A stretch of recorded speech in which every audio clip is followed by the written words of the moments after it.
Welcome to the king of dimensions, जहां हर कहानी एक नए डायमेंशन का दरवाजा खोलती है।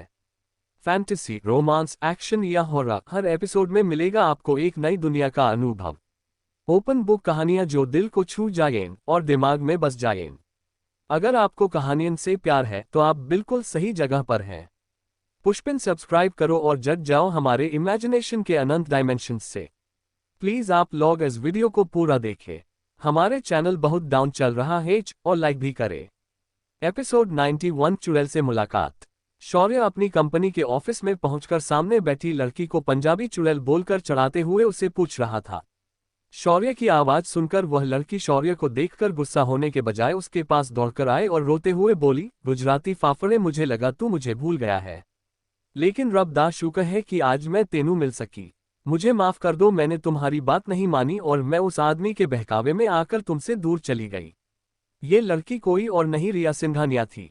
वो और शौर्य दोनों स्कूल में तथा क्लासमेट थे। पहले से ही दोनों की अच्छे बनती थी। वे दोनों पढ़ाई में भी एक जैसे थे। साथ ही साथ दोनों के घर के हालातों के वजह से दोनों भी कभी कॉन्फिडेंट लाइफ जी नहीं पाए। रिया और उसके माँ को जतिन ने घर से निकाल दिया था।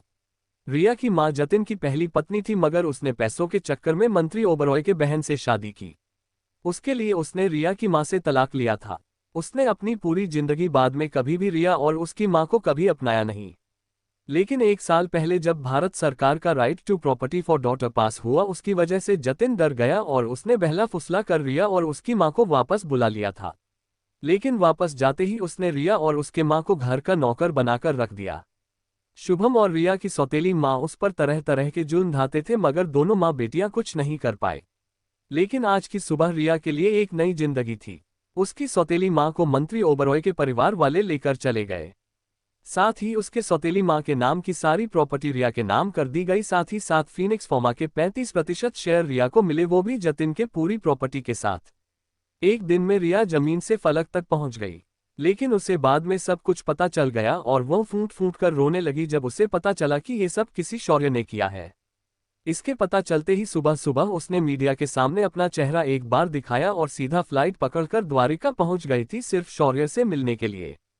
उसे हमेशा एक बात खटकती थी, जब शौर्य ने उसे कहा था कि उसके पिता के इरादे ठीक नहीं लगते तो उसने शौर्य को जोरदार थप्पड़ जड़ दिया था।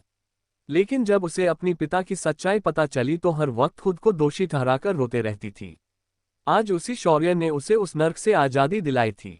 साथ ही उसे ये भी मालूम हुआ कि शौर्य उसके कंपनी का सबसे बड़ा शेयर होल्डर है, यानी असली मालिक है। शौर्य ने धीरे से रिया के सिर पर हाथ फेरा और बोला, आंसू छे, मेरी चुड़ैल तो रोने लगी है। चलो छोड़ो इन बातों को और बताओ कैसा लगा मेरा सरप्राइज। तभी रिया आंखें पोंछकर अपने आप को संभालते हुए बोली, तू इसे सरप्राइज कहता है? ये सरप्राइज नहीं, धमाका है, धमाका। मेरा बाप जब मरा तो उसका सिर नहीं था, वरना उसके चेहरे के भाव में देखना चाहती थी। मुझे लगता है उसे बुरे से बुरी मौत मिली होगी। तभी शौर्य बेपरवाही से बोला, हाँ, मरते वक्त वह सिर्फ इतना ही बोला कि उसने जिंदगी भर तुम्हारे लिए कुछ नहीं किया, तो अंत में मैं इतना तो अपनी बेटी के लिए कर ही सकता हूँ। ये सुनकर रिया शौर्य को चिढ़ाते हुए बोली, ऐसा बोल रहे हो जैसे तुमने उसे खुद मारा हो। इस बात पर शौर्य बोला, भला तुमसे मैं क्यों झूठ बोलूंगा, उसे तो मैंने अपने हाथों से मारा है और तुम्हारे उस निठल्ले भाई को भी मैंने ही मारा है। ये सुनकर रिया चौंक गई और बोली, ऐसा कैसे हो सकता है? लोगों का कहना है कि उसे एक एक्सीडेंट में मौत आई थी। ये सुनकर शौर्य ने सिर हिलाया और आगे कुछ नहीं बोला।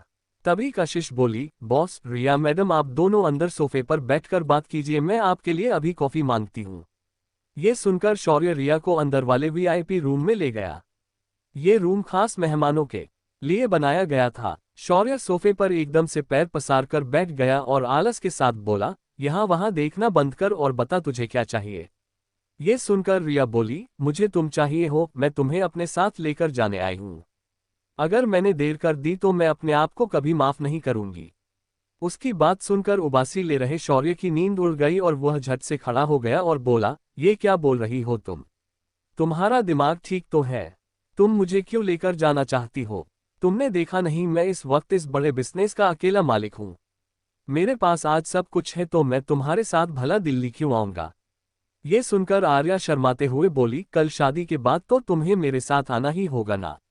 ये सुनकर शौर्य का सिर चकराने लगा और वह तुरंत बात को बढ़ाने से पहले बोल पड़ा, अरे मेरी माँ, इतने बड़े सपने मत देख और ध्यान से सुन। तेरे जाने के बाद मेरी दादी बड़ी चिंता में थी, तो उसने राणा परिवार के आर्या के साथ मेरी शादी तय की और कुछ दिनों में दादी भी चल बसी। उसके बाद मेरी लाइफ और खराब हो गई और मुझे घर से बाहर निकाल दिया गया।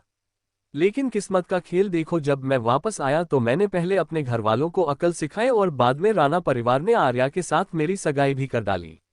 ये देखो, ये अंगूठी जो इस बात का सबूत है। इतना कहकर शौर्य कुछ देर रुका और बोला, वो कहते हैं ना, अब पश्चातवे से होत क्या। जब आर्या ले गई शौर्य, देखो रिया, मुझे मालूम है तुम्हारे मन में मेरे लिए प्यार है, पर मैं पहले ही आगे बढ़ चुका हूं, पर मैं आज भी तुम्हारे लिए वहीं फाफड़ा हूं। शौर्य ने अपनी बात एक ही बार में खत्म की। उसकी बात सुनकर रिया की आंखें भर गई थी। उसे फिर से लगने लगा था कि भगवान ने फिर उसके साथ धोखा किया है, लेकिन इसमें उसकी अपनी भी गलती थी। उसे मौका मिला था, मगर उसने उस वक्त शौर्य की बजाय अपने बाप को चुना और आज वह शौर्य को पूरी तरह खो चुकी है। शौर्य तभी बोला, देखो रिया, जो भी होता है अच्छे के लिए होता है। रही बात तुम्हारे और मेरे साथ रहने की, तो भले ही मैं तुम्हारा जीवन साथी नहीं हूं, मगर मैं तुम्हारा आज भी सबसे अच्छा दोस्त हूं। अगर ऐसा नहीं होता तो मैं तुम्हारे लिए इतना क्यों करता। शौर्य की बात सुनकर सिस्टम बोली, हे महादेव, अब मैं समझ गई कि इस दुनिया में लड़कियां इतनी बार इन लड़कों के झांसे में कैसी फंस जाती है। ये लड़के इतनी सफाई से सीधे मुंह कैसे झूठ बोल लेते हैं। एक टाइम पर मैं भी फंस गई होती अगर मुझे सच्चाई पता न होती।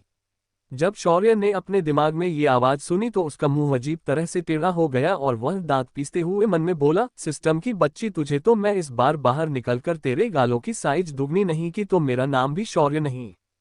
तभी आर्या अपने आप को दुख से बाहर लाकर बोली, शौर्य, वैसे तो मैंने सुना है कि मेरे पिता ने तुम्हें हमारी कंपनी के 45% शेयर दिए हैं।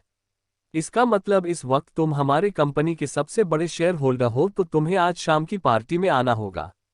आज कंपनी के बोर्ड ऑफ डायरेक्टर्स मिलकर अगले सीईओ का चुनाव करने वाले हैं।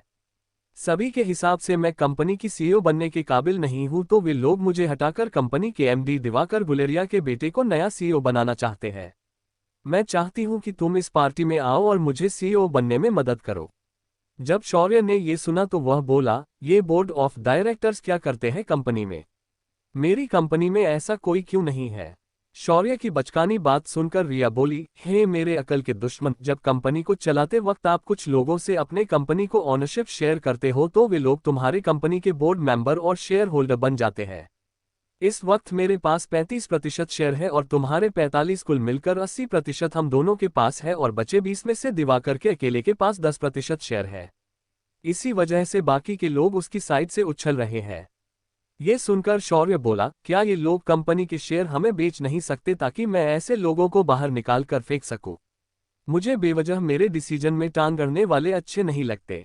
ये सुनकर रिया बोली, हम ऐसा कर तो सकते हैं, लेकिन ये लोग ऐसा होने नहीं देंगे। इसीलिए फिर हमारे पास एक ही रास्ता है, कंपनी के शेयर प्राइस गिराना। अगर किसी घटना के कारण कंपनी घाटे में चली जाती है तो ये लोग अपनी इन्वेस्टमेंट वापस मांगेंगे और तब हम उन्हें पैसे देकर अपने कंपनी के राइट्स वापस ले सकते हैं। रिया का एक्सप्लेनेशन समझकर शौर्य बोला, ठीक है, तो फिर मैं आज शाम को तुम्हारी पार्टी में आ जाऊंगा और कुछ दिन बाद पूरे बोर्ड ऑफ डायरेक्टर्स को मैं गायब कर दूंगा। ये सुनकर रिया मुस्कुराए और शौर्य को धन्यवाद देकर कहते मन से बोली, तो क्या आर्या तुम्हें पसंद करती है? मेरा मतलब है कि तुम दोनों के बीच कोई लव शव शुरू तो हुआ ही होगा। रिया का अचानक बिजनेस से प्यार के सवाल पर जंप शौर्य को सदमे में डालने के लिए काफी था। शौर्य खुद को संभालते हुए बोला, हाँ, तुम ऐसा बोल सकती हो कि वह मुझे बहुत पसंद करती है। मैं भी उसे पसंद करने लगा हूँ। शौर्य का ऐसा जवाब सुनकर रिया बेमन से मुस्कुराई और बोली, लगता है मुझे सच में देर हो गई है। चलो कोई बात नहीं, तुम्हारे आने वाली जिंदगी के लिए तुम्हें बहुत बधाई। अब याद से शाम को दिल्ली पहुंच जाना, क्योंकि मुझे वापस जाकर बाकी काम भी निपटाने हैं। तो मैं अब चलती हूँ। वह उठकर जाने ही वाली थी कि शौर्य ने उसका हाथ पकड़ा और बोला, रुको, पहले तुम्हें मैं एक बिजनेस वूमेन तो बना दूं ताकि तुम जब आज पार्टी में आओ तो सबको लगना चाहिए कि तुम सीईओ बनने के काबिल हो। इतना कहकर शौर्य ने कशिश को जोरदार आवाज लगाई। कशिश को अब तक शौर्य की ऐसी बाजार में खड़े रहकर आवाज देने की आदत अच्छे से मालूम थी। वह शौर्य के ऑफिस में पहुंच तो शौर्य उससे बोला, कशिश, आज तुम अभी इसी वक्त ऑफिस से छुट्टी लोगी और सबसे पहले रिया का मेकओवर कर दो। अगली बार जब मैं इसे देखी तो मुझे ये एक सीईओ बनने के लायक दिखनी चाहिए। इतना कहकर शौर्य ने कशिश को अपना एटीएम कार्ड दे दिया। कशिश ने भी हाँ में गर्दन हिलाई और रिया को वहां से लेकर चली गई। शाम के 4 बजे जब रिया और कशिश वापस आए तो शौर्य ने देखा कि कशिश का ड्राइवर गाड़ी से ढेर सारी बाइक्स बाहर निकाल रहा है। उसका पूरा चेहरा उतरा हुआ था। ये देखकर शौर्य को उसकी बहुत दया आई। दूसरी तरफ शौर्य ने रिया को देखा तो उसका मुंह खुला का खुला रह गया। इस वक्त रिया ने एक लाल बिजनेस सूट पहना था। उसमें वह बेहद खूबसूरत लग रही थी। जब रिया ने शौर्य के खुले मुंह को देखा तो उसका मजाक उड़ाते हुए बोली, क्या हुआ फाफड़े, ऐसा क्या देख रहा है? सोच ले, अब भी वक्त नहीं गया। मैं अब भी तुझे पसंद करती हूँ। ये सुनकर शौर्य एकदम से खांसते हुए बोला, अच्छी लग रही हो तुम। इतना कहकर शौर्य रिया को तुरंत वहां से लेकर सीधा एयरपोर्ट चला गया। शौर्य भी आज उसके साथ ही एयरपोर्ट पहुंच गया। आज ये पार्टी दिल्ली के सबसे बड़े 5 स्टार होटल अटलांटा में रखी थी। शौर्य जब एयरपोर्ट पहुंच तो उसने बाहर आते ही अपनी बुगाती वेरॉन एयरपोर्ट के कोने में बाहर निकली और रिया के सामने कार रोकते हुए बोला, ओह मैडम चलिए, हमारी सवारी आ गई है। शौर्य की कार को देखकर रिया हैरान हो गई। तभी शौर्य बोला, पिछली बार जब दिल्ली आया था तो मैं इसे यहाँ स्पेशली अपने लिए छोड़कर चला गया था। यहाँ पर टैक्सी वाले बहुत लूटते हैं। शौर्य की बात सुनकर रिया का मन कर रहा था कि अभी कुछ उसे मिल जाए और उसके सिर के सारे पेंच का दे। टैक्सी के पैसे बचाने के चक्कर में अपनी गाड़ी में 4 गुना ज्यादा खर्चा करके तुम घूमते हो, उसका क्या? वह तुरंत गाड़ी में बैठ गई और शौर्य ने गाड़ी सीधे अटलांटा होटल पर लाकर खड़ी कर दी। गेट पर आते ही गेटकीपर ने शौर्य को सलाम किया और शौर्य से चाबी लेकर गाड़ी को पार्क करने चला गया।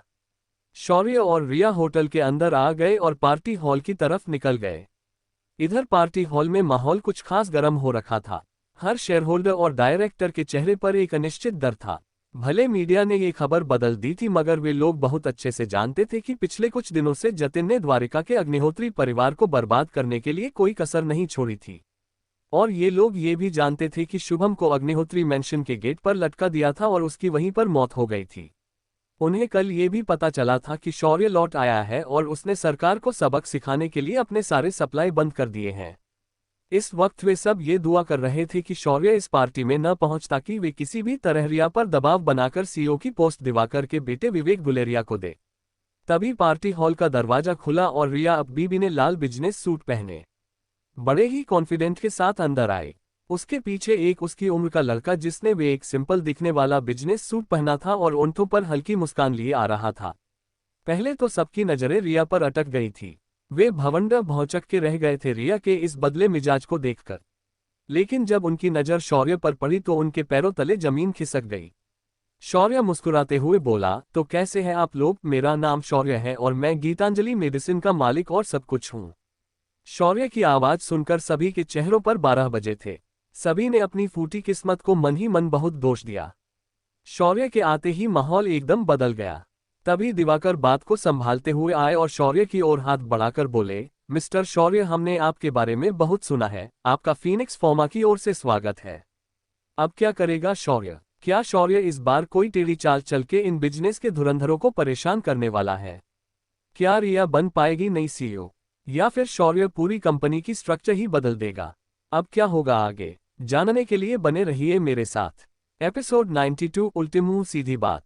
अटलांटा होटल, जो दिल्ली का सबसे मशहूर 5 स्टार होटल था, आज वह रात के अंधियारे में जगमगा रहा था।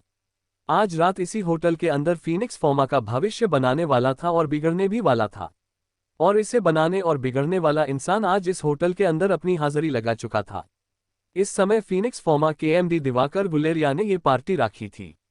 इस पार्टी के जरिए वह रिया को प्रेशराइज करके अपने बेटे विवेक गुलेरिया को फीनिक्स फार्मा का नया सीईओ बनाना चाहता था। साथ ही वह पूरी कंपनी को भी हथियाना चाहता था। आज के वक्त में फीनिक्स फार्मा देश की सबसे बड़ी फार्मा कंपनी थी, मगर उसके मालिक के मरने के बाद वह पूरी तरह से हिल चुकी थी। आज ये कंपनी किसी मैले पानी की तरह थी और इस मैले पानी में कई मगरमच्छ शिकार करने पहुंच गए थे। दिवाकर तो बहुत छोटा मगरमच्छ था, असली दांव तो बाहर बैठे मगरमच्छ आगे खेलने वाले थे। लेकिन इन लोगों को बिल्कुल भी अंदाजा नहीं था कि एक इनसे भी बड़ा प्रीडेटर इस वक्त इस पार्टी में अपनी उपस्थिति दर्ज कर चुका था। शौर्य ने पार्टी में आते ही सिस्टम से कहकर इन सभी की कुंडली निकाली। इस वक्त सिस्टम नेटवर्क को अपने हिसाब से चला सकती थी। उसके कंट्रोल में पूरा इंटरनेट था, मानो वह खुद इस इंटरनेट की स्वामिनी थी।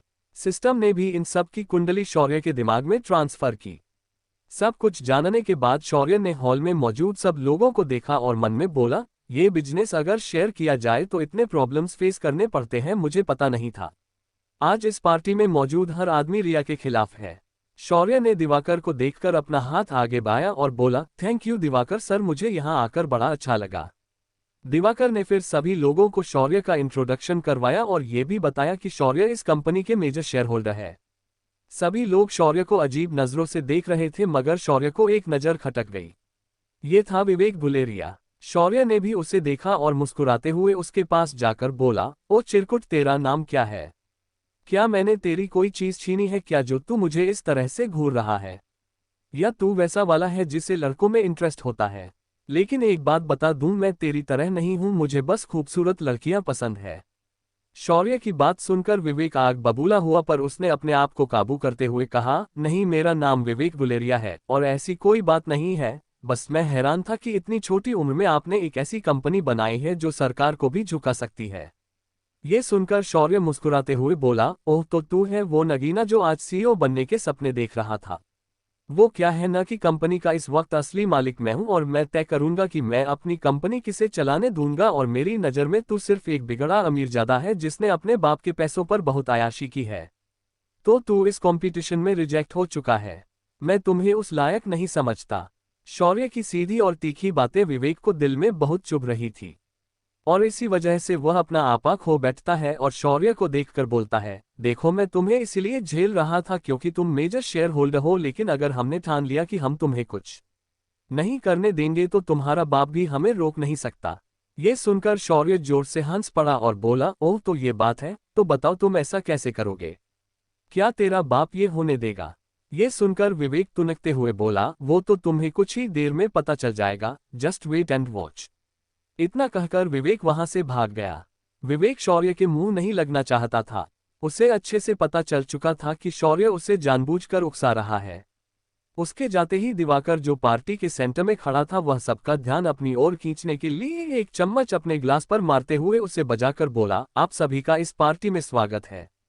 मैं आज इस पार्टी के जरिए हमारे दिवंगत चेयरमैन जतिन सिंघानिया के आत्मा को शांति मिले इसके लिए प्रार्थना करता हूं। अब उनके जाने के बाद सीईओ का पद खाली पड़ा है और मैं चाहता हूं कि इस पद के लिए दावेदारों का चुनाव हम इस पार्टी में करेंगे। हर एक शेयरहोल्डर को एक वोट का मौका मिलेगा और जिस दावेदार को ज्यादा वोट मिलेंगे उससे हम अगला सीईओ घोषित करेंगे। तभी वहां पर एक आवाज आए, एमडी साहब, मेरा एक सवाल है। क्या वोट की संख्या शेयर के प्रतिशत के अनुसार बढ़नी नहीं चाहिए क्योंकि बाकी कंपनियों ऐसे ही करती है, वरना फिर ज्यादा शेयर रखने का फायदा ही क्या अगर आप अपने शेयर के प्रतिशत के अनुसार वोट नहीं कर पाए? ये सवाल शौर्य ने किया था। शौर्य की इस बात पर दिवाकर कुछ देर चुप हुआ और बोला, आपका कहना सही है मिस्टर शौर्य, मगर इस वक्त सबसे ज्यादा अधिकार सिर्फ आपके पास और रिया के पास है। ऐसे में फिर हम छोटे शेयर होल्डर की कोई कैसे सुनेगा, तो इसीलिए मैं चाहता हूं कि हम इसे डेमोक्रेटिक रास्ते से 1% 1 वोट के हिसाब में रखेंगे। तभी शौर्य बोला, ओह, तो ये ऐसा भी हो सकता है, लेकिन फिर हमारी कंपनी को डेमोक्रेटिक डिक्लेयर कर देते हैं और मैं अपने और रिया के सारे शेयर सरकार को बेच देता हूं। तब सारी जनता को हमारी कंपनी पर अधिकार हो जाएगा। तब हम फिर वोटिंग करेंगे। ये आइडिया मुझे लगता है आपको पसंद आया होगा। शौर्य की बकवास अब विवेक से ज्यादा सुनी नहीं जा रही थी तो वह गुस्से से बोला, ये एक कॉर्पोरेट फार्मा कंपनी है। यहाँ इसे पब्लिक किया तो शेयर होल्डर्स अपना मुनाफा नहीं कमा पाएंगे। तभी शौर्य मुस्कुराते हुए विवेक से बोला, तो अपने टकले बाप को भी ये बता दे कि ये एक कॉर्पोरेट कंपनी है, यहाँ जिसकी लाठी होती है उसकी भैंस भी होती है। और यहाँ लाठी भी मेरी है और भैंस भी मेरी है, तो इस भैंस को कहाँ चरना है और कहाँ नहीं ये मैं तय करूंगा।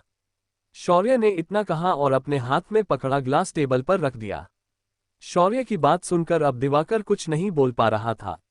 तभी शौर्य आगे बोला, मैं आज इस कंपनी का सबसे बड़ा शेयरहोल्डर और रिया इस कंपनी की दूसरी बड़ी शेयरहोल्डर, हम दोनों के शेयर मिला दिए जाएंगे तो आप सभी से 4 गुना ज्यादा है, तो वेटिंग राइट्स भी हमारे आप सभी से ज्यादा होंगे। और अगर तुम किसी को सीईओ बनाना चाहते हो तो हम दोनों से ज्यादा वोट लाओ और चुनो अपना सीईओ, अगर नहीं कर सकते तो मैं जिसे चुनूंगा उसे सीईओ बनाओ। शौर्य उन्हें सीधे सीधे उनकी जगह दिखा रहा था। सभी ने अपना सिर नीचे झुका लिया और कुछ नहीं बोले। तभी शौर्य बोला, आज के बाद सिर्फ प्रॉफिट में हिस्सा लेने के लिए मुझे शेयरहोल्डर्स दिखने चाहिए, उसके अलावा मुझे तुम लोग कंपनी के आसपास भी नजर नहीं आओगे। अगर मेरी बात पसंद नहीं तो मार्केट के भाव से तुम लोग मुझसे शेयर खरीद सकते हो। ये सुनकर सभी शेयर होल्डर्स सोच में पड़ गए। उन्हें सोचते हुआ देखकर शौर्य बोला, मैं आपको सोचने के लिए कल दोपहर 1 बजे तक का समय दूंगा। इस समय एक शेयर की कीमत मार्केट में 300 रुपये है। अगर आप अपने नाम के शेयर मुझे देना चाहते हो तो 1 बजे से पहले संपर्क करें, मैं कल 2 बजे वापस जाने वाला हूँ।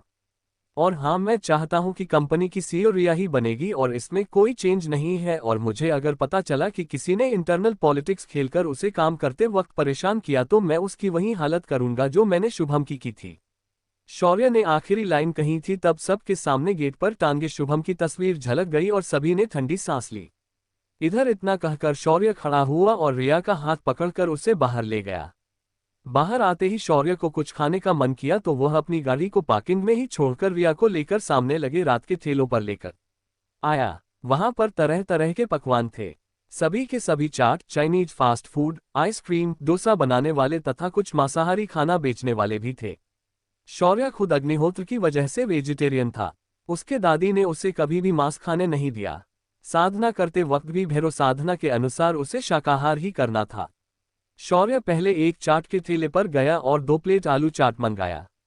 शौर्य ने उसे अपने हाथ में लिया और बड़े स्वाद के साथ खाने लगा। उसके बाद उसने पानी पूरी, भेल पूरी भी खाए। फिर भी शौर्य का मन नहीं भर रहा था। उसके बाद वह दक्षिण भारतीय व्यंजन खाने गया।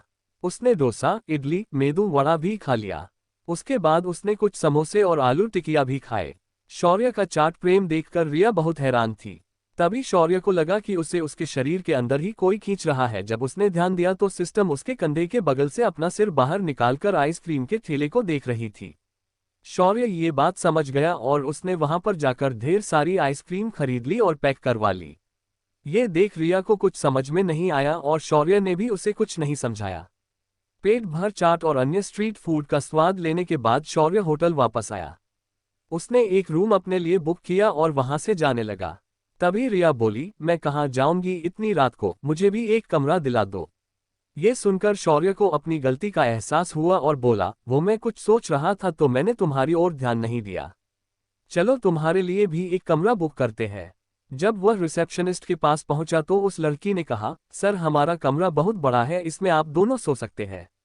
ये सुनकर शौर्य और रिया एक साथ बोले, नहीं। ये बात सुनकर वह लड़की समझ गई और उसने दूसरे कमरे की चाबी रिया को दे दी। जब शौर्य अपने रूम में पहुंचा तो उसने सिस्टम को खरीदी हुई आइसक्रीम दे दी और बोला, सिस्टम तुम बहुत प्यारी लगती हो आइसक्रीम खाते हुए। तभी सिस्टम उसे देखकर बोली, जो बोलना है साफ साफ बोलो, मैं तुम्हारा उतना तो काम कर ही दूंगी। सिस्टम की बात सुनकर शौर्य बोला, कल तुम्हें स्टॉक मैनिपुलेशन करना है। बराबर 1 बजे फीनिक्स फार्मा के सारे शेयर प्राइस गिरने चाहिए और 2 बजे के बाद वापस उसी जगह आने चाहिए। उसके लिए तुम गीतांजलि फार्मा के 39 बिलियन को इस्तेमाल कर सकती हो। ये सुनकर सिस्टम ने कहा, तुम्हारा काम हो जाएगा। शौर्य ने राहत की सांस ली और बेड पर वैसे ही पसार गया। शौर्य को अब नींद और भूख दोनों की जरूरत नहीं थी, मगर इसे ये आदत लग चुकी थी तो उसे इसे छोड़ने में वक्त लग सकता था। दूसरे दिन सुबह शौर्य और रिया तैयार होकर उसकी कंपनी पहुंचे। रिया ने सारे स्टाफ को बुलाकर शौर्य का इंट्रोडक्शन करवाया और सभी को वापस अपने काम पर भेज दिया। लगभग 1 बजे तक शौर्य ने सभी शेयर होल्डर्स का इंतजार किया मगर कोई भी नहीं आया था।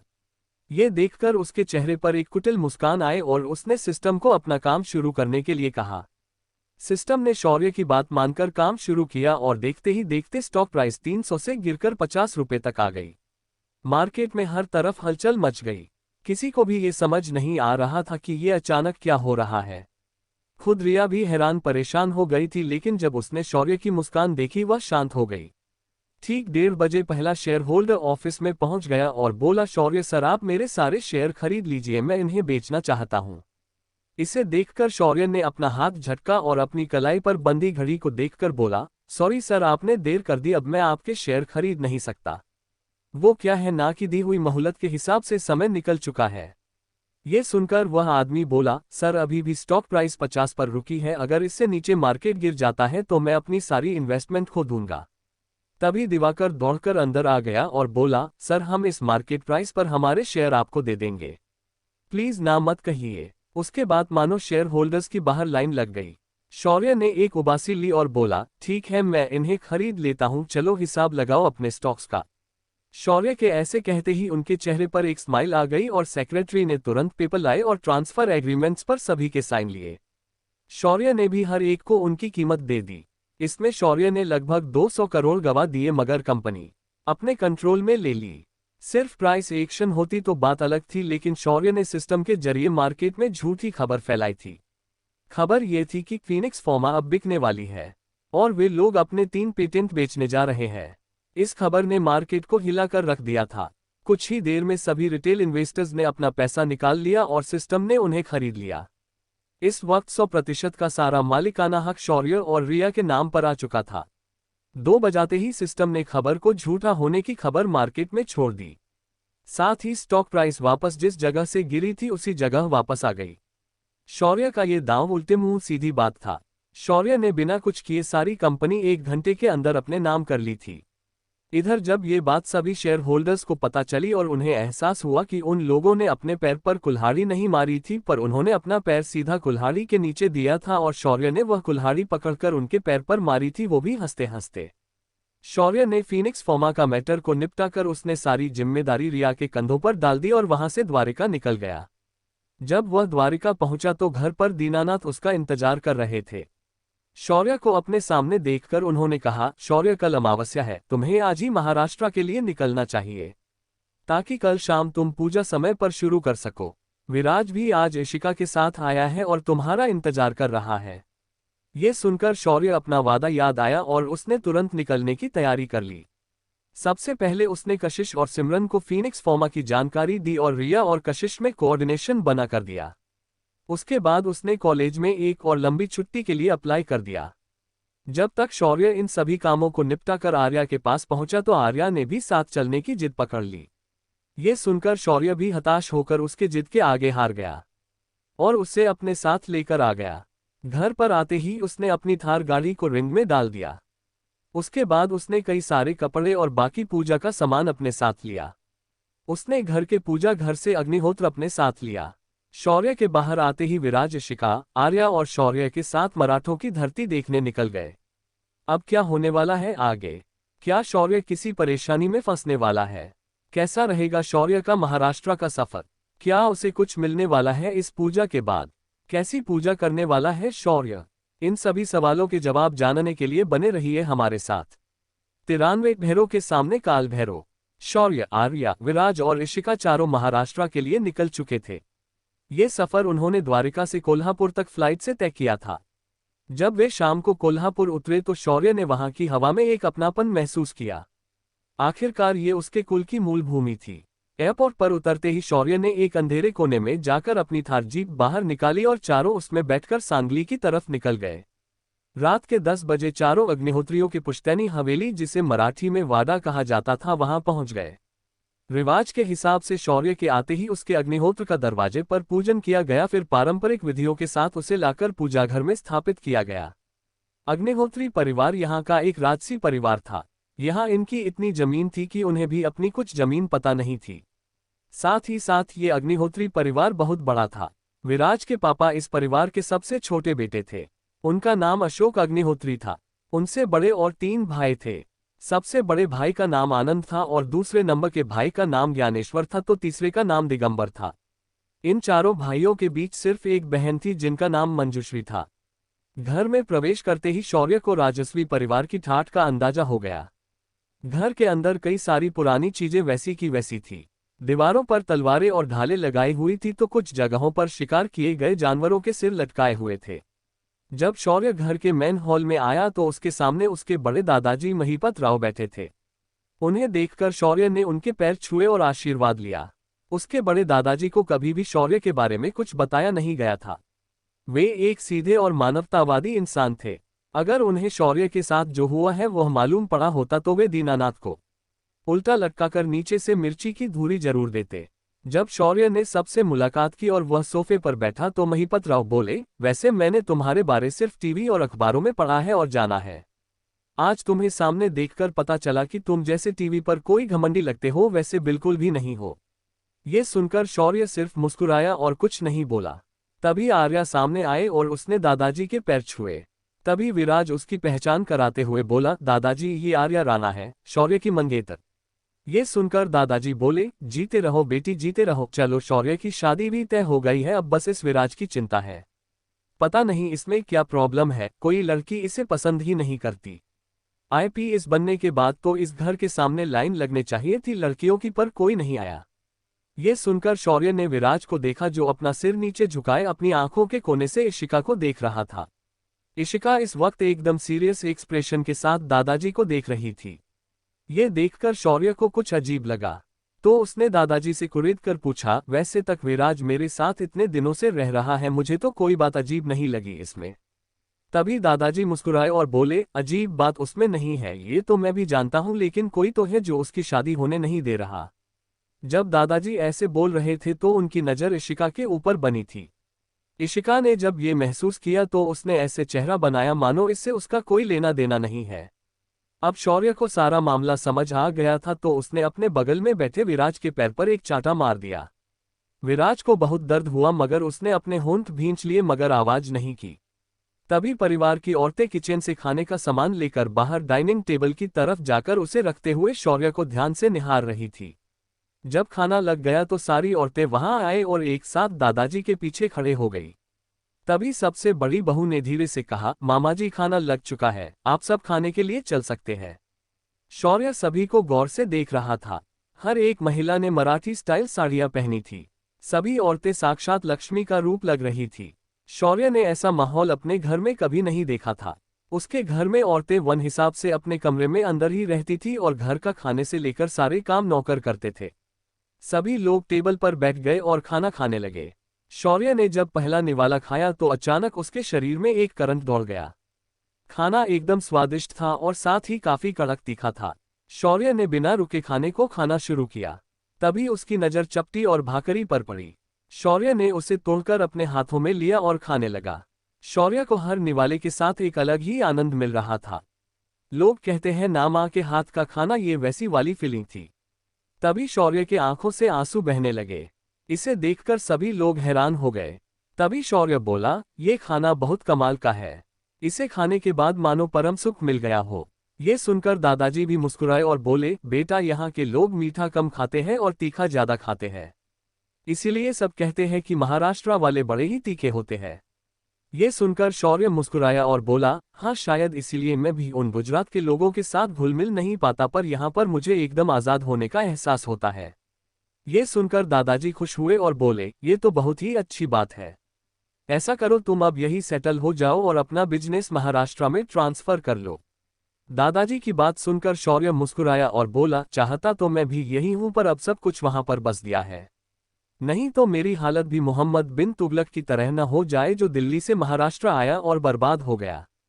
शौर्य की बात सुनकर सब लोग दिल खोलकर हंसने लगे। ऐसी बातें करते करते सभी ने अपना खाना खत्म किया और अपने अपने कमरे में चले गए। अगले दिन सुबह सभी परिवार वाले कुलदेवता के मंदिर के लिए निकल गए। उनके कुलदेवता काल भैरव थे, जो वहीं से कुछ 70-80 किलोमीटर दूर एक गांव में स्थित थे। इस गांव का नाम भी देवता के नाम से रखा गया था, भैरववाड़ी। शौर्य ने भी अपनी गाड़ी निकाल ली और उसमें बैठकर सभी परिवार की गाड़ियों के साथ वहां से निकल गया। आज भैरववाड़ी में मेला लगा हुआ था। महाराष्ट्र के गांव का मेला एक अलग ही वाइब देता है। यहाँ पर सब कुछ उस देवता से संबंधित होता है जिस देवता का ये मेला था। आज इस गांव के हर घर में पूरन पोली बनाई गई थी, साथ ही देवता का नैवेद्य तैयार किया गया था। घर की औरतें आज धज कर मंदिर की तरफ जा रही थी। इसी मेले में कुश्ती का अखाड़ा लगाया गया था। इस अखाड़े में कुश्ती को देखने के लिए दर्शकों का जमावड़ा लगा हुआ था। हर तरफ खुशहाली दिख रही थी। अग्निहोत्री परिवार के आते ही सभी गांव वाले लोगों ने उनके लिए मंदिर में आने के लिए रास्ता दिया। अग्निहोत्री परिवार को पहली पूजा का सम्मान प्राप्त था। इस बार शौर्य के हाथ में अग्निहोत्र था। इस बार काल भैरव की पूजा शौर्य को करनी थी।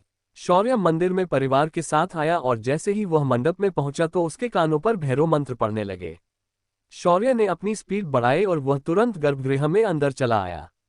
उसके आते ही दादाजी ने पुजारी से कहा, ये हमारा नई पीढ़ी का अग्निहोत्र का वारिस है, उसे पूजा शुरू करने दीजिए।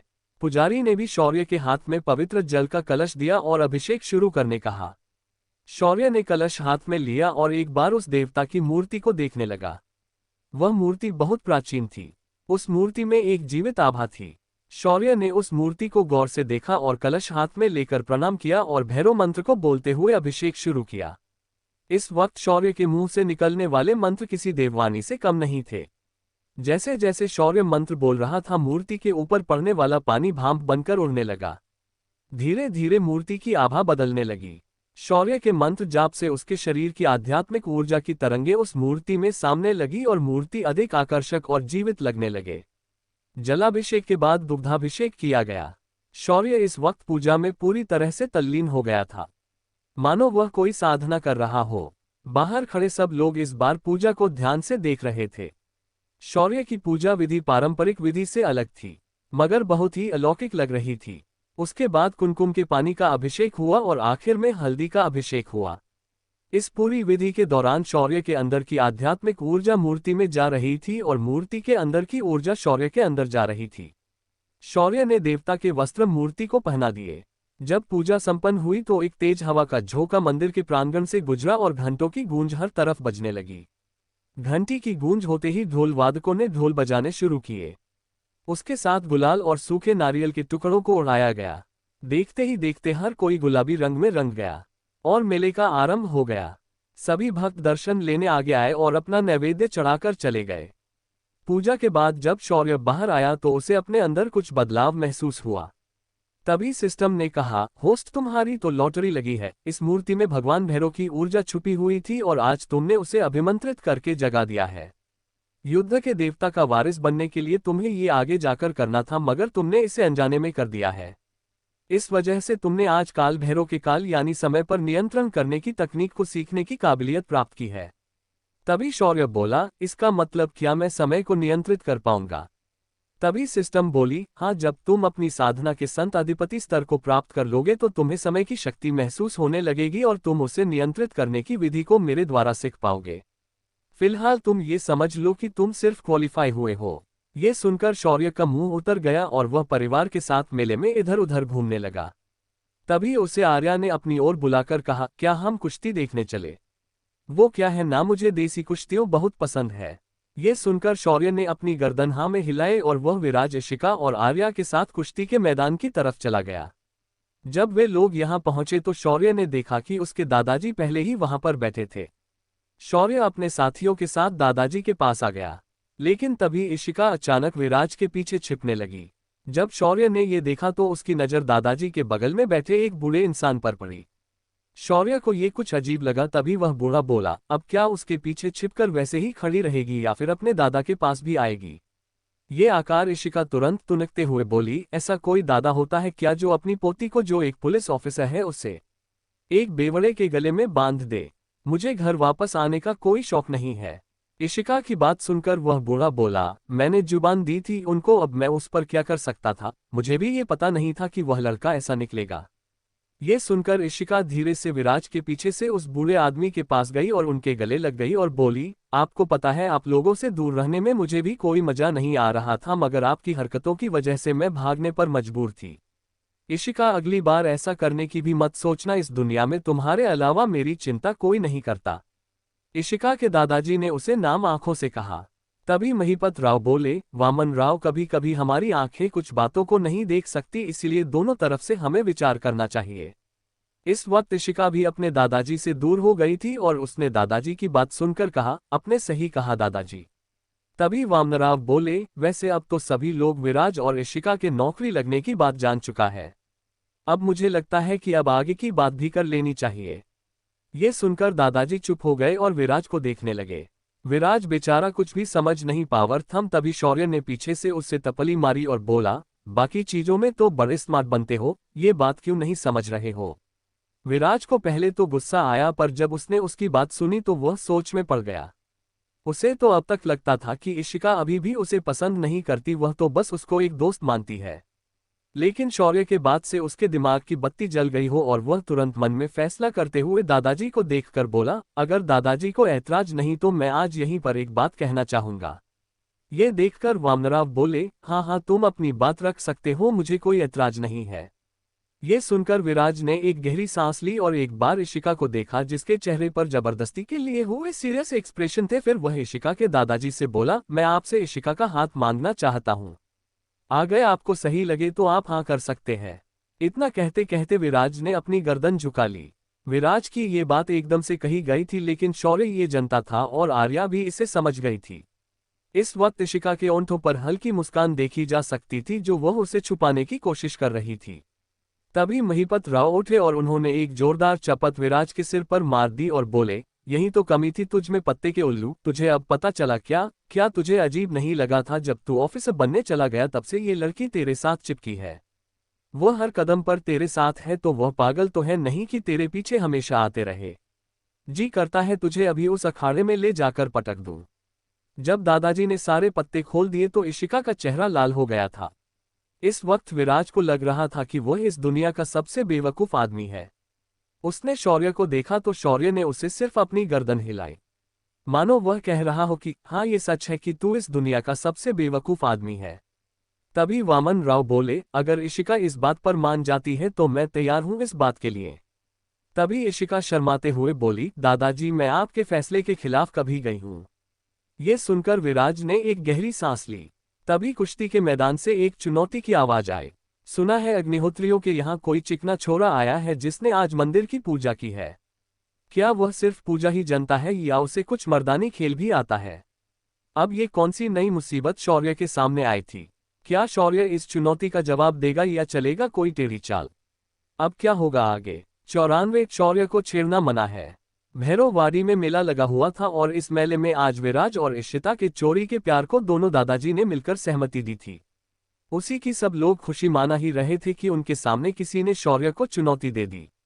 ये चुनौती देने वाले कुलकर्णी परिवार के लोग थे। ये सतारा जिले के राजसी परिवार के लोग थे और उनके भी कुलदेवता कालभैरव थे।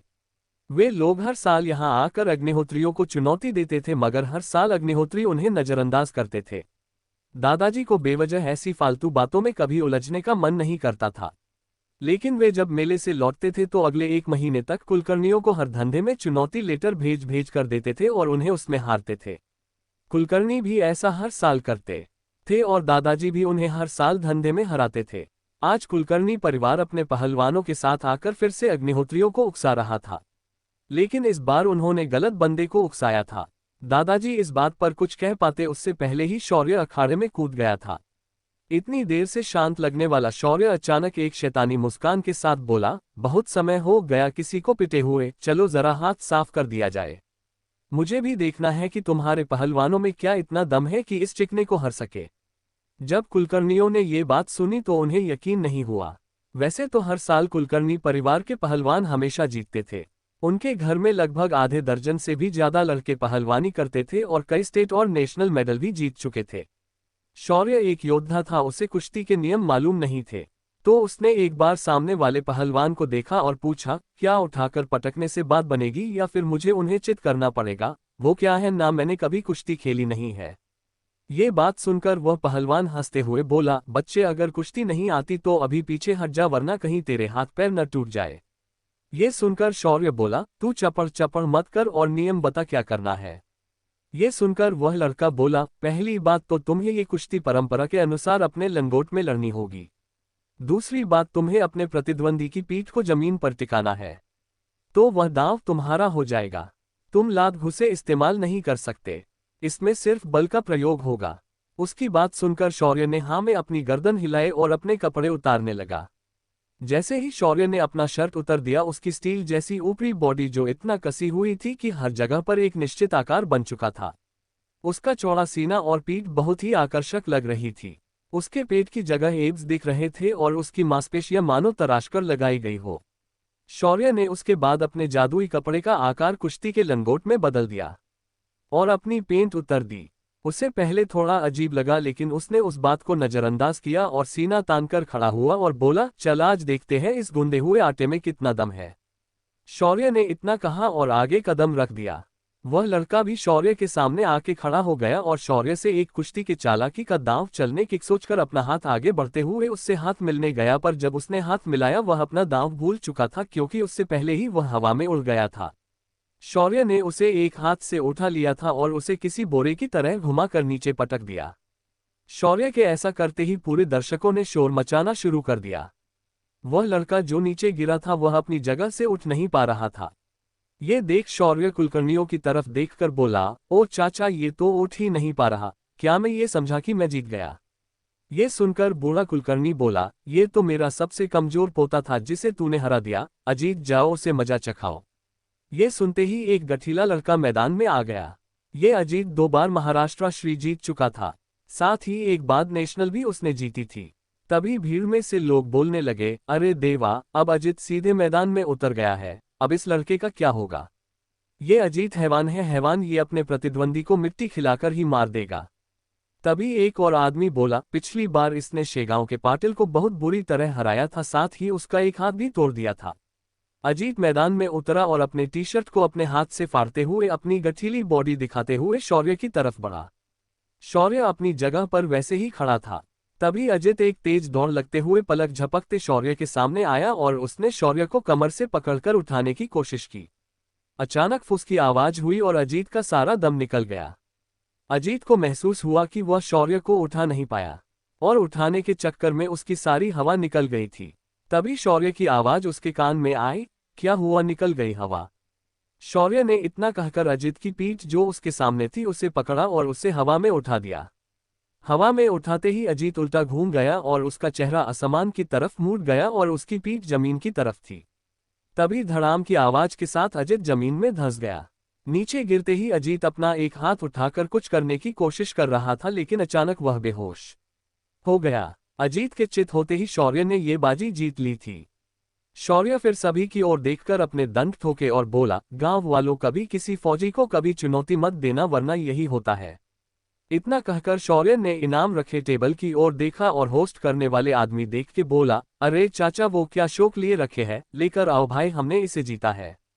तभी उस गांव के सरपंच आगे आए, उन्होंने उस कप को शौर्य को दिया और साथ ही इनाम की रकम जो सिर्फ 5,000 थी उसे शौर्य के हाथ में दे दी। उसके बाद उन्होंने एक शाल और नारियल शौर्य के हाथ में थमा दिया। शौर्य ने पुरस्कार और कप हाथ में लिया और दादाजी के पास गया। उसने वो सब दादाजी को पहना दिया और कहा, मेरा दादा आपकी तरह स्मार्ट नहीं है, लेकिन आप है, इसीलिए आज मैं ये आपको दे देता हूँ। आज के बाद ये अखाड़ा याद रखेगा कि अग्निहोत्रियों ने भी शेर पाले हैं, लेकिन किया कि वे असली जंग में ज्यादा लड़ते हैं, ऐसी चुटुक मटुक खेलों में वे कभी नहीं आते। इतना कहकर शौर्य विराज के पास आया और बोला, क्यों भाई, कैसा लगा। तभी विराज उसे देखकर बोला, इसमें मजा नहीं आया, तुमने लड़ाई का स्टैंडर्ड बहुत हाई कर दिया है, तो इसे देखकर मुझे बिल्कुल मजा नहीं आया। विराज की बात सुनकर शौर्य बोला, तुम्हें क्या खून देखने की इतनी ज्यादा आदत लग गई है क्या भाई, ये लोग आम लोग हैं, इन्हें मारकर मुझे क्या मिलेगा। चल, अब बाकी लोग इंतजार कर रहे होंगे।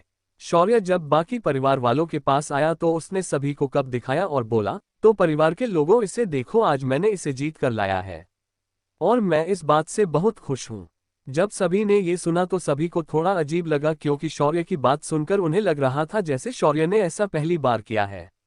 तभी दादाजी भी वहां आ पहुंचे और सभी से बोले, आज का मुकाबला शानदार था, इसी बात पर आज हम इस मेले में खर्च करने के लिए सभी बच्चों को 1,000 रुपये देंगे।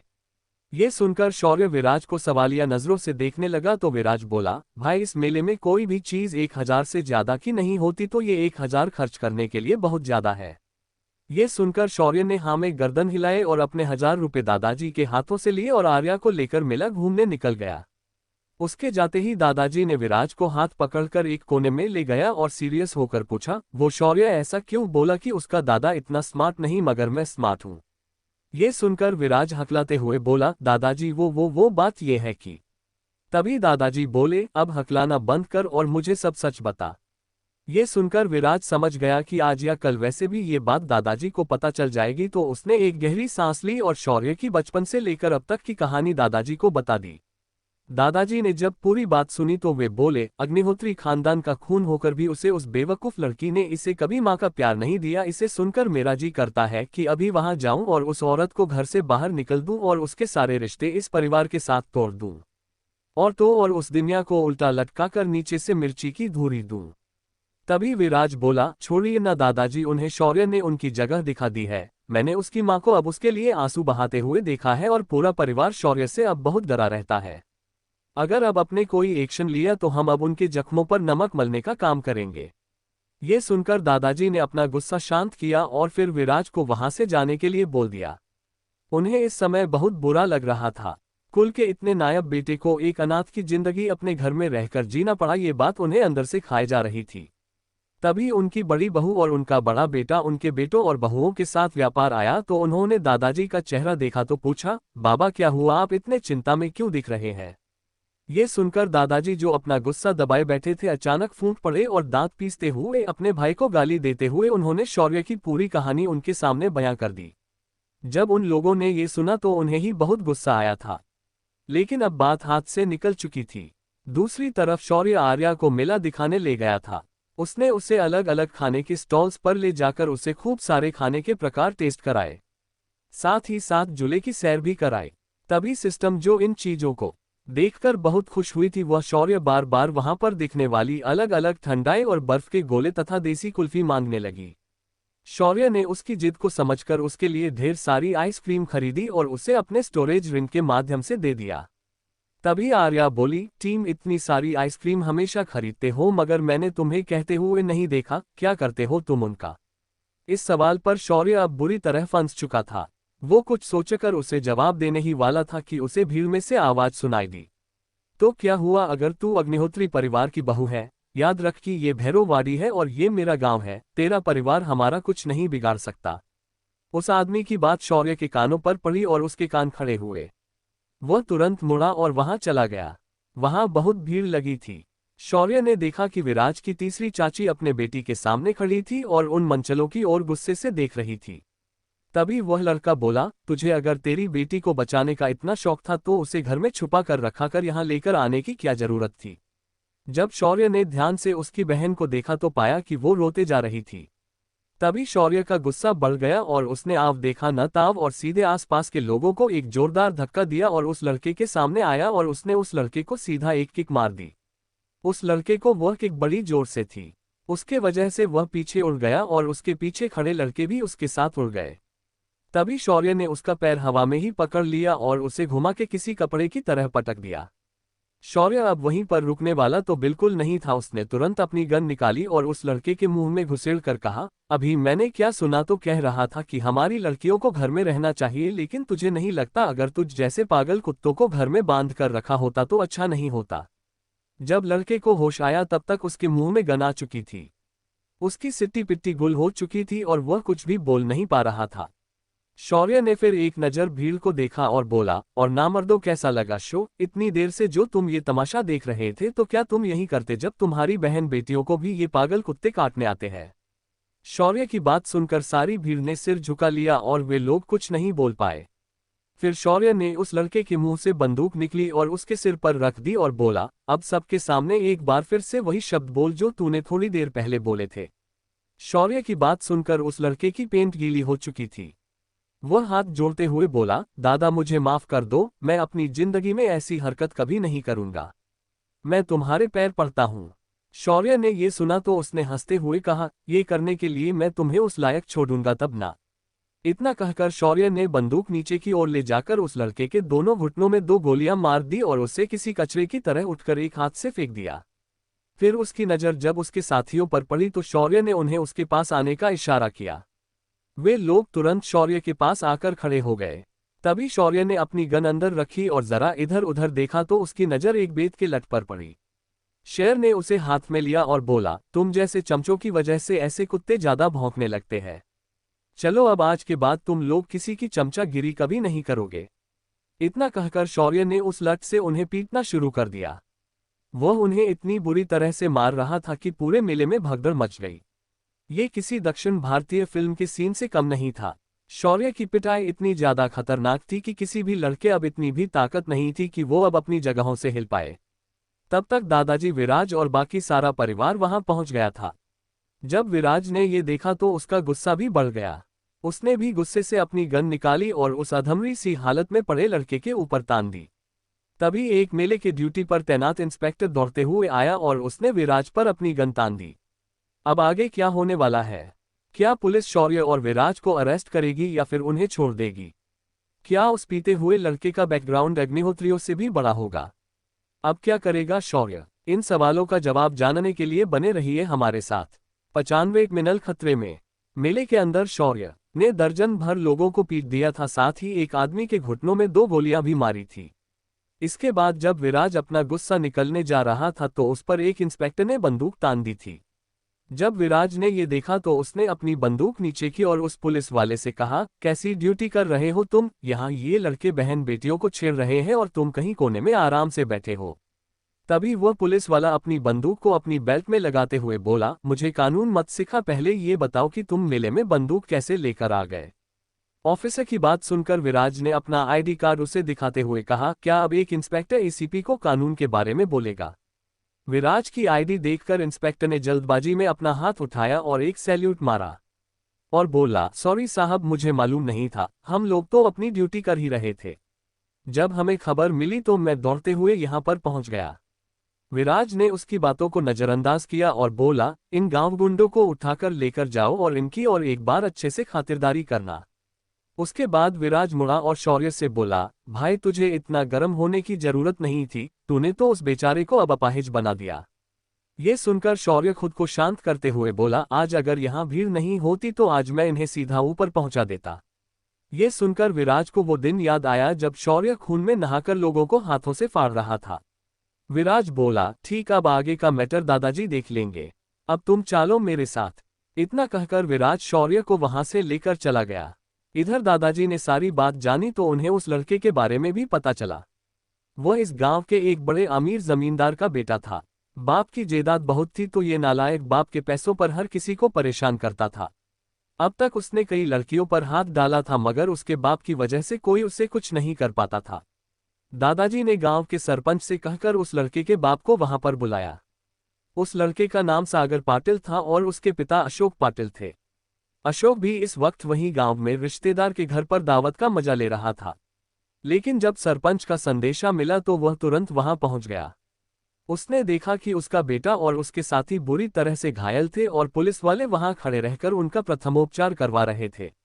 जब अशोक ने ये देखा तो वह गुस्से से बोला, किसकी इतनी मजाल कि मेरे गांव में आकर मेरे बेटे की ऐसी हालत करे। कौन है वो, उसे मेरे सामने लाओ, आज मैं खून की नदियां बहा दूंगा। तभी दादाजी बोले, ये सब मेरे पोते ने किया है और उसकी भी वजह है।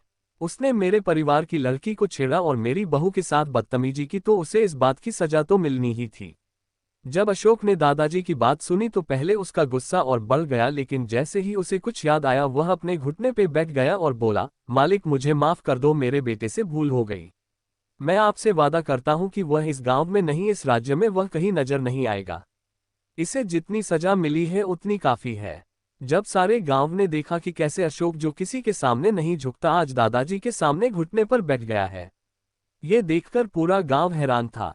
तभी दादाजी बोले, अशोक पाटिल लगता है तुम कुछ भूल रहे हो। अग्निहोत्री परिवार किसी को माफ नहीं करता मगर तुझे देखकर मैं तेरे बेटे को छोड़ रहा हूं। मुझे इसके बाद वह किसी भी गांव में दिखाई देना नहीं चाहिए। जिस दिन मुझे वह बाहर दिखा वह दिन उसके जिंदगी का आखिरी दिन होगा। इतना कहकर दादाजी वहां से निकल गए। जब सारे परिवार को ये बात पता मचली तो वो सब गुस्सा हो गए थे, लेकिन उन्हें पता चला कि शौर्य उन लोगों की हालत बहुत खराब करके आया है तो उन्हें चैन मिला। तभी आर्या शौर्य के पास आए और बोली, इतना गुस्सा ठीक नहीं होता, अगर इसमें किसी की जान चली जाती तो। ये जब विराज ने सुना तो वह मन में बोला, ओ मेरी भोली देवरानी, जिस दिन तुम्हें पता चलेगा कि तुम्हारा पति लोगों को गाजर मूली की तरह काटता है तब तुम्हें पता चलेगा कि इस वक्त उसका गुस्सा कुछ भी नहीं था। इधर आर्या की बात सुनकर शौर्य ने अपनी गर्दन झुकाए और बोला, अगली बार थोड़ा कंट्रोल करूंगा, तुम चिंता मत करो। तभी दादाजी बोले, तुमने सही न्याय किया है बेटा, अगर वे लोग मर भी गए तो कोई गम नहीं, मैं सब संभाल लूंगा। अब चलो यहाँ से, हमारे निकलने का समय हो चुका है। इतना कहकर सभी लोग गाड़ियों में बैठे और घर के लिए निकल गए। 2 घंटे के सफर के बाद सारी गाड़ियां अग्निहोत्री हवेली पर पहुंच गई। सभी लोग ज्यादा ट्रैवलिंग मेले की दौड़ भाग की वजह से थक गए थे। घर के नौकरों ने सभी के लिए कुछ जूस बनाए और उन्हें बांट दिया। तभी दूसरे नंबर के चाचा का फोन बजा तो उन्होंने उसे उठाया तो दूसरी तरफ से आवाज आई, सर मिनल मैडम को कुछ देर पहले हमने विलास शिर्के के बेटे राजीव शिर्के के साथ जाते हुए देखा था, लेकिन अब मैडम को मोबाइल स्विच ऑफ आ रहा है और राजीव का भी फोन स्विच ऑफ आ रहा है।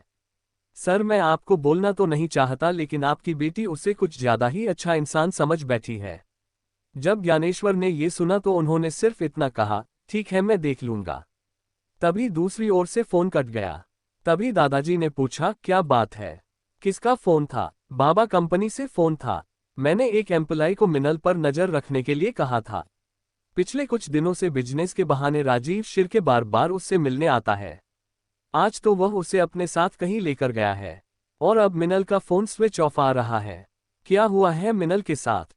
अब क्या करेगा शौर्य? कहाँ गई है मिनल इस वक्त? अब क्या होगा आगे? जानने के लिए बने रहिए मेरे साथ यूट्यूब चैनल पर। Please like, comment and share जरूर करें।